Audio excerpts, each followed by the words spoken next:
Well, these reviews are late, and trust me, they're only gonna be later. But this is the Angry Anime Fan, the Despair Reviewer, and we are heading into the Season 2 of Ducktales. Woohoo! Episode 10, the 87 Cents Solution. I don't think I did a review of this one.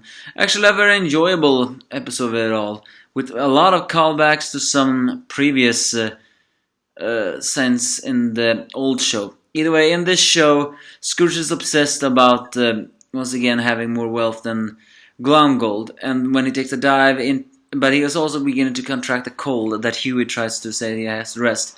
When he dives into his bill, he actually detects that there are some values missing, because after all, Uncle Scrooge knows every such penny is in the entire bin. He accuses Glomgold of it, and eventually escalates to a point where he even has Gyro do special, security as well, and he even begins to itch himself and even creates crazy theories to the point where all of the family begins to think that he's losing his mind. Only Webby is not thinking that he is crazy, at least not until the end, so to speak.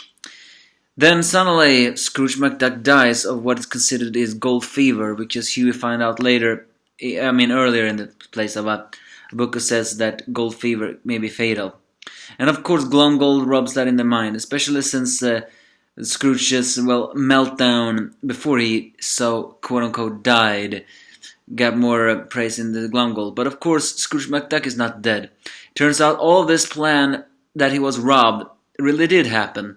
And it was indeed Glomgold who stole the money, just not the way we thought. Earlier in the episode, Manny, the headless man-horse, appeared, pulling some old, trinkets that maybe Gyro has invented, one of them being an ancient clock that can stop time.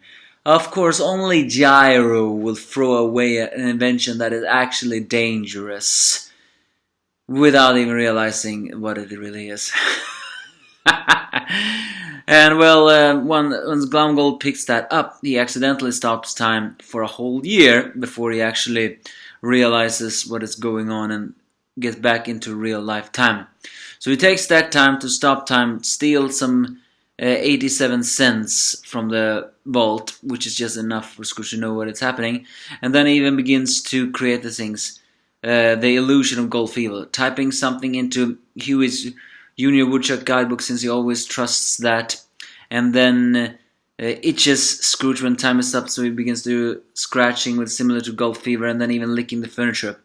However, in the end, Scrooge and the gang actually did find out that it was him even before everything else, and so Scrooge faked his death. The reason being is that Huey managed to discover that the note of the gold fever did not match anything about his book. So in the end, the episode ends with, of course, Glomgold and Scrooge have a little brawl, and even stop time with themselves until Beakley will freeze them.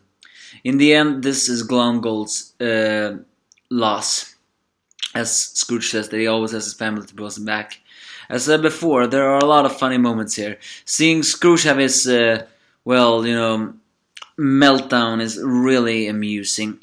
And it's even more amusing of the fact that he was right, but he didn't really change the fact that he was really, really getting crazy, so to speak. And it's also thing is the fact that there are some amount of foreshadowing here, especially the fact in one episode, in the earlier episode, Alson is waking up Glomgold and looks quiet and says, "What?" And because that was a sign of when he stopped the clock, he didn't realize he has forward time again. And Huey never misplaces his Junior Woodchuck guidebook, was another sign that Glomgold had taken the book out of his typical place. So it's the other note is that there is actually a callback to the old theme song in this episode.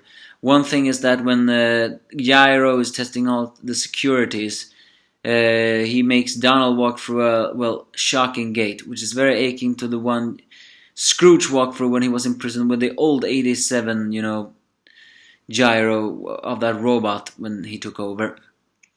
As well as the fact that Louis once again shows his greed by saying, "How much did you lose?" Another thing is that we got some callback to other episodes, or at least enemies, as it's revealed that Magica is actually being sought after. I mean, Scrooge is trying to track her down, but there's still no sign of her. Is that meant to foreshadow something? Well, I don't really know. All in all, an 8 out of 10 for me. An enjoyable episode with a lot of funny moments. And even Bettina Beakley in the very end got a funny joke when says, "Next time your uncle is losing his mind, what should you do? Call Miss Beakley." Indeed. You should really call the only truly sane person in this place, Bettina Beakley. Give me your thoughts if you have any.